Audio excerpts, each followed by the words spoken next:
So do you think if you were in MotoGP you'd crash a lot more? Hello everyone, this week I've got 6-time World Superbike champion Jonathan Rea on Mac Chat. He very kindly agreed to come and let me interview him for 30 minutes, so grab yourself a drink. Don't forget to subscribe if you're not already. We're trying to get to 100,000 subscribers this year, and enjoy. You good to go? Yeah, man. Yeah. Well, firstly, thanks for doing this, Johnny, because there's not many bike racers would agree to another interview that they don't have to do. Mate, honestly, believe me, at the minute, there's like nothing to do, so... Happy to talk. Apart from like doing my training at home and homeschooling the kids, I've got like 2 kids that want to play football together 1 minute and then they want to rip each other's heads off the next, so it's just trying to balance that. But I'm sure you know the story. You grew up with a brother like me, so... Yeah, that homeschooling for Taz wouldn't have been great.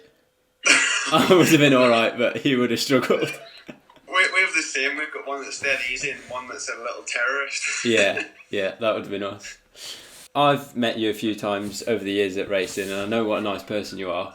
And I just wanted people to see what a nice person you are. Because one of my favourite stories about you is I was with Neil Hodgson in the Isle of Man, and we were driving to your house for a barbecue. And on the way there, I'd never met you before that, and Neil said, "Oh, Johnny is honestly the nicest person. He would literally give you the t-shirt off his back." And for whatever reason, we were there talking, and Hodgie mentioned how he liked your t-shirt, and the first thing you said was, "Oh, honestly, mate, you can have it. You can have this one. I'll give you another one." And that stuck with me for a lot of years. So I just thought it'd be cool to catch up. Cheers, mate. That's all right. The first question I've got for you, we'll go back in your career first. You obviously stayed at Honda for a lot of years, and you didn't have the success there that you've gone on to have on the Kawasaki. If you could go back in your career now, what would you go back, or would you go back and change anything if you could? I'm not sure. Because I think a lot of people say that about the Honda gig, but honestly, you know, as a rider, you can only go with the opportunities you have. And in hindsight, if you could have like picked a ride out of a hat, you'd always pick the best MotoGP ride or Superbike, but that's not always available. Do you know what I mean? Yeah. So my best option was always staying put, and they treated me really well. But the only ever chance I had to jump on something competitive when I was there was signing for Ducati, I think, in 2013. And it was something, I ended up choosing to stay at Honda. But sometimes I think, how would my career have been if I'd have gone that way? But in hindsight, everything Honda promised me for 14 was right, and I went on to finish 3rd in the championship. I think it was only 80 points behind Sylvain, who won. So it was a pretty good season for me. And then I moved. That gave me the stepping stone to Cali, which I've won for the last 6 years. So, yeah. Because I think sometimes in racing, when you have hard years, it makes you a better rider anyway. So when you're not on the best equipment.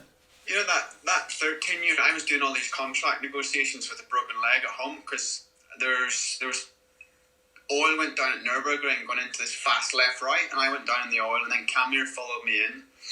Badly broken my femur, so I'm laid at home, like having to make career decisions and stuff. And I thought, what am I going to do in my career? I'm like, and then you had like Honda trusting me, Ducati wanting to trust me, and then I picked the Honda thing, and I had like one of the best years I had. Okay, I didn't win, but I think I got the best out of the bike and learned a lot about myself. So I think you do need some dark moments to realise like how good it is to be in the light, if you know what I mean. Yeah. So, yeah. And it's good motivation as well when you have a year. Yeah, I've found that over the years. And then motorbike racing has got so many variables. There's teams, bikes, tyres, weather, tracks, and so no matter what you do in racing, to win a championship is tough enough anyway over a year. Yeah. You've managed to win 6 back to back. What's your secret? How do you manage all the variables? No idea. It's the Guinness. I'm glad you said that. Right, I'll get straight on it. Yeah. You know, there is no magic secret. You know, I've done it so many ways. You know, where at the start, like being dead analytic and trying to do everything right and dieting and being really strict. Then I've done it. There's years I've won where I've like literally trained really hard in the off season, and then since I started the season, like never went to a gym and never did any training. But sort of as I got older these last couple of years, I took that side a bit more serious. And but I think the key is to enjoy it, and also it helps, right? I'm just talking in my career is the fact that I only wanted to be a world champion. So in 15, I got that box ticked, if you like. So then it meant 16, there was no pressure, because like I could have not happily retired, of course, but if my career came to an end at the end of 15, I'd have been happy enough because I'd got my target. So you sort of not apply yourself less, but you let it flow more. Like, I was drunk with Leon Haslam at his wedding, right? And Colin Wright grabbed me by the shoulder at the bar, and I swear it sobered me up straight away. He says, you know what your problem is? He says, you're like a surfer that's trying to find a wave and there's no waves in the sea, and you just keep crashing. He says, you need to wait till your perfect wave comes, but just make sure that when it comes, because it will come, you're ready for it. And I thought, sobered me up straight away. I thought, that guy's got a valid point. So I felt like that Kawasaki was like my wave. And when it came, all the years at Honda and stuff sort of prepared me for it. And it's not even the bike or anything. It's just the whole atmosphere in the team. They're like a really winning mentality. Like my team managers, he's like, like football managers we have the Spanish, like Mourinho or Guardiola. They're like proper passionate and winners. Like my team manager's like that. He's like, even if I win, he's made a notebook of how many mistakes I've made in the race and stuff, and he'll roast me after the race. Yeah, so it's a cool. Once you start realizing, like the first year I went there, I thought, they're like super hard and they're just trying to spy on my life and stuff. But then you realize we're all on the same team. If you just trust the process and fight from the same corner, it's been amazing ever since. So yeah, they're a team of like, should be in, like, they operate at MotoGP levels, so that's pretty cool. Yeah.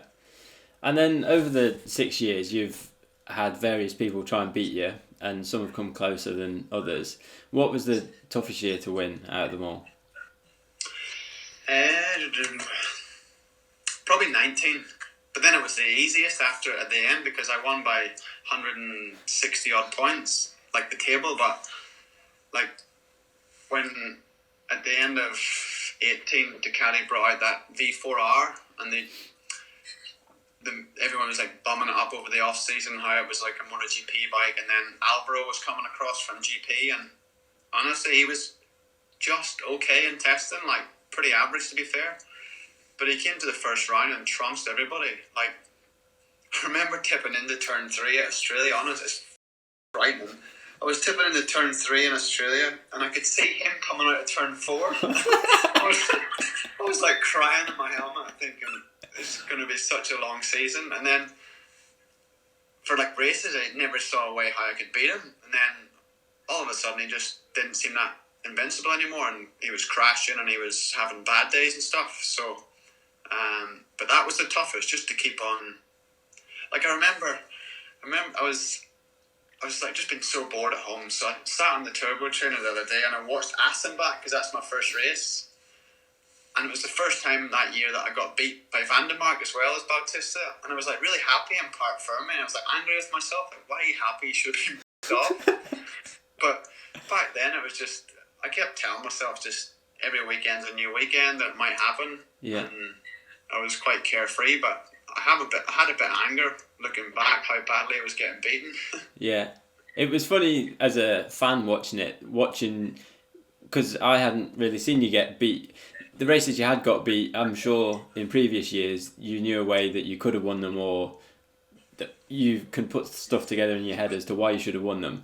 Whereas that year, it was, as a fan watching it was like you could, deep down you still knew you were the best and you wanted to win, but it was hard for you to see where you could do anything better. Yeah, and it was cool to turn it around, because it had like, I'm not much to read. I tried to detach the emotional part of like reading into anything, but look, with social media now, you've got everyone that can get to you just by looking at your own social media. Like, somebody can get to you, and it was so cool to turn it around with because it was the first time all these MotoGP guys jumped on the bandwagon and was like, look how Superbike is and this, and then just to turn it around at the end of the season, that was like the flashbacks in my head about how it was cool to shut them guys up as well as like win it, because it's not cool when someone's giving it to you.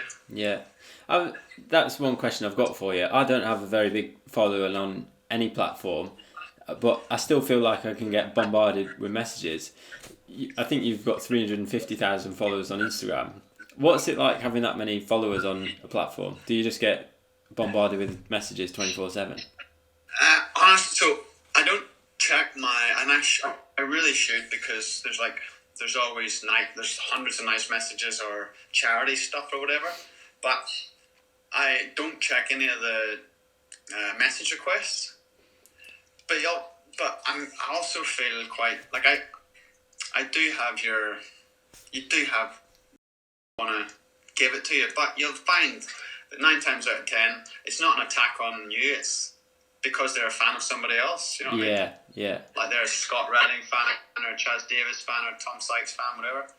So, but I don't feel like I get it too bad. I feel like I've probably got 90% love, 10% hate, you know, but you can't please everybody, you know. If you can be real and honest, I think they might as well hate you for being yourself and trying to pretend you're somebody else and them not like you, you know what I mean? Yeah. And you know, the other thing is nobody understands because they're not in your shoes. So I can have my opinions, right? And that's valid for me. And old Joey down the street, he can have his opinions on what happened in the race and whatnot. And that's his opinion. But then it's cool because I find like there's always a lot of confrontation. There's not always, but there's sometimes confrontation in Superbike, whether it's a battle or a crash that happened or a race direction decision, and you'll have like fans jump on, and that's cool because that's why football is where it is, because you've got 50% of like Man United fans and 50% Crystal Palace fans or whatever, and you've got like tension, and that's what's good about it. So sort of embrace it as well. Yeah. And then Marc Marquez has also won 6 Premier Class titles. In his process of winning those championships, he's crashed I don't know how many more times than you, but he gets on for 30 crashes a year some years. How is your process different to his? How come you don't crash as much as him, but you still get the same result? Well, it's different. It's completely different. And you should probably do this because you're kind of neutral, and your channel's awesome, and you should get some really cool expert opinions on this, because no MotoGP journalist will take it on because they'll have fear of getting their past taken off them. But why is there so many crashes in MotoGP? Stupid crashes that don't need to happen, like cold tire front enders that end your career, like end your season, and it's pretty obvious who to point the finger at. But it just seems like in Superbike the bikes are much more forgiving. There's much more. The tires are much, let's say, less prototype and more safety performance related, as opposed to just being out and out performance. So I think that helps because our electronic levels are the same. Power is okay. MotoGP, you can't say you have crashes over there because of too much power, because it's maybe 50 horsepower more or whatever, but electronics are the same. I think I reckon it's down to tyres, to be fair. Yeah. So do you think if you were in MotoGP you'd crash a lot more? Yeah, oh hell yeah. And also, so I did 2 races in GP when it was Bridgestone tyre, and that was the hardest thing, was to understand it, because I felt I was going quite fast, but I was still like a second off, and I couldn't understand how to go faster. And my mechanic, the data guy at the time, was just telling me, yeah, you just need 3 degrees more and so much more brake pressure. And I was thinking, everything you learn as a kid tells you the more angle you go, the more you release the brake on trail braking. And it was just to sort of deform the front tire to make it turn, you needed to load it. which with Pirelli and Superbike was the opposite. So I just sort of not bimbled round, but got round, enjoyed a bit of nice hospitality food for a couple of races, and got off. But it was, I do think that MotoGP guys have to get a lot of credit because their bikes are so hard to understand how to get the best out of them. And in Superbike, it's relatively easy to understand where the limit is quite fast because the bike is quite it talks to you. You know what I mean? You can get a good feeling for what's going on. Yeah, and I guess the last thing you want to be doing on a MotoGP bike when all you're doing is watching other people crash is start braking harder with more lean angle on your 1 mile card. Honestly, right? It was 12 and BBC were covering it, and in between sessions, so when the TV cameras go off, they just did like loops of crashes. And it was the one that stuck in my head. So I'm getting changed to go out in the next session. And it was Ben Spies had this cold tyre rear end high side at Le Mans.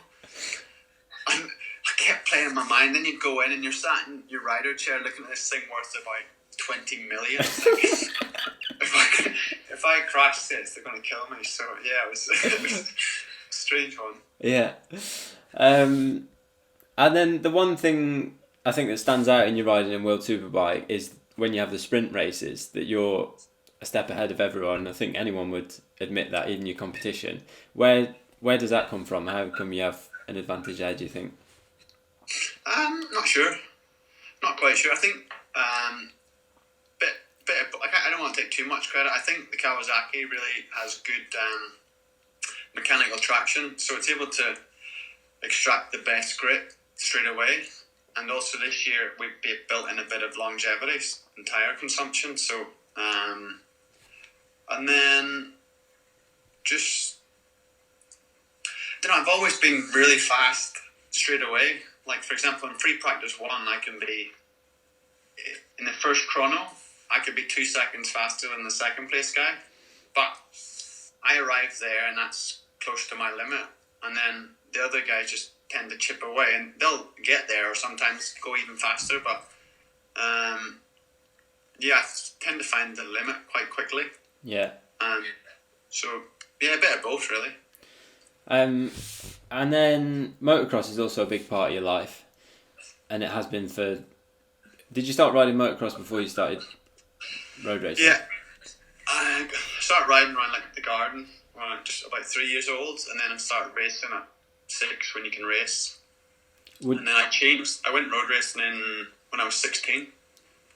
So yeah, I love motocross, and it's for me it's the coolest way because it's the mental energy it takes to ride a motocross bike fast. Like, you can just bumble around and it's not great. It's just okay for you, but you're bringing yourself the risk that anyone has. But if you're riding at an intense level, and my level's still relatively okay, your brain's the track's always changing, and you're constantly having to be on. So I feel like it improves not just physically but mentally better than anything else. I mean, the best thing you can do is ride around on your race bike, but it costs so much money to take your team testing. Now we have a test ban. We can only test 8 days from the last round of the season to the last round to the end of the next season. So, for example, the last test in Jerez, we went out and just tested the coffee machine. It was wet for 2 days, and we didn't want to abuse the allocation. So yeah, we were a bit of a waste, really. Yeah. How many sets of tyres would you use in one test day? Good question. Generally, if we're a few, to be fair, because we don't just do a race, put race distance on them and change them. So if we're changing something big on the bike, sometimes Perry, I want to back it with a fresh set of tyres to understand the same feeling. So we could use up to, say on average, I'll do 80 laps per day at a test. I could use 6 rear tyres, 5 fronts maybe. And that's, I guess, what track day people don't necessarily see is those added costs, because a track day guy... No. Yeah. And that's doing it at World Championship level, but if you're looking for fractions of a second. There's no sense in you spending I don't know how much a slipper clutch will cost, or something that's going to make a fundamental change to the character of the bike, or a blipper system, and then back to back in it with a 20 lap, like going out and testing it and doing 20 laps on it and getting the feeling, and then making the change to the bike and going out on that lap 20 tyre and trying to replicate. You should always try and make it. Well, that's Perry's philosophy anyway. But then tires are the biggest influence on the bike. So sometimes setup, you can always get lost, because the tire, if you calculate the weight of the tire at the start of the race, and you're going to do 20 laps on it, the fuel load's going to drop. If you're so critical with the setup of your bike, all this other changes has happened. You can't set it up for like lap 1 or 21. Do you know what I mean? So yeah, that's where you have to be quite adaptable yourself. But yeah, we do get through quite a few tires, and then generally on day 2 of a test, we'll use a few qualifying tires and do some Superpole simulations.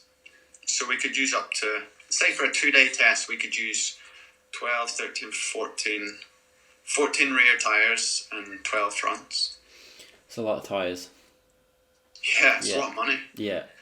And then on a race, I think on a race weekend, though, we are only allowed an allocation. So I don't even know the allocation. It could be from free practice 1 to the end of race 2. I don't even know, to be fair. I think it's like 9 front tyre stickers and 12 rears, maybe. Yeah. Or 10 and some. Yeah, it's not enough to be using like 2 sets of new tyres every session. And then in recent years, you've gone over to Spain to train before the start of the year. Are you still going to go over this year, or are you giving it a miss? Literally, if I could show you my computer screen right now, I'm trying to understand what to do. It's like frying my head a bit. I've been lucky to ride privately a bit here, like motocross, and my training's gone so well. The weather's been crap at home, but it's not breaking me just yet. But it's just out of habit and routine now that I always go and park myself in this little hotel close to the team. It's got a great gym, and there's maybe 6 motocross tracks within an hour's drive. I just try and do an intense period of riding where your brain's like operating it, like it should be. And then I always feel when I finish that trip, if I finish it pretty healthy and in good shape, I'll be ready for the start of the year. Yeah. And so yeah, it's looking like I'll try and do that in the middle of March. Oh, soon comes around fast, doesn't it, at the start of the year? Yeah, and like now with the whole travel and stuff, it's good. Like I have an elite athlete exemption for travel because you're traveling to work. But even my team have to issue like letters from the Spanish government now, and have a negative COVID test before you travel. Also, when you return, it's trying to do it as safe as possible, but also like it's pretty strange times we're living in. You know what I mean? So just trying to be respectful for everybody and trying to abide by the rules. Yeah, and I don't want you to have to put a number on it, but how many more years would you like to race for?